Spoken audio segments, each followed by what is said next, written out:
I am the Tofu Golem. Please enjoy the video.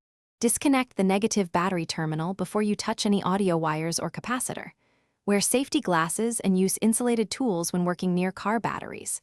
Keep the capacitor discharged until final installation to avoid sparks or damage. Gather tools ahead of time: 1/4-inch wrench, wire stripper, ring terminals, 4 AWG wire, and a multimeter. Verify the capacitor rating matches your amplifier, such as 1 farad per 1,000 watts RMS. Work in a well-lit area and mount the capacitor within 12 inches of the amplifier for best performance and minimal voltage drop.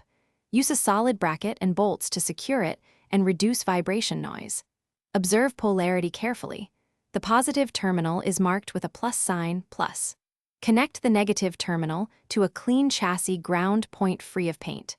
Install an inline fuse on the positive battery, lead close to the battery, size to match the amplifier current draw. Double-check terminals are tight before reconnecting the battery to prevent arcing.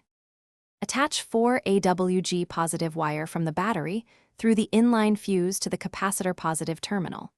Run a short 4 AWG wire from the capacitor positive to the amplifier positive terminal to keep voltage stable.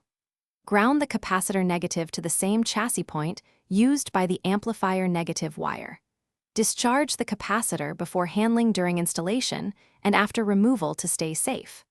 After reconnecting the battery, charge the capacitor slowly and verify voltage with a multimeter at the amplifier terminals.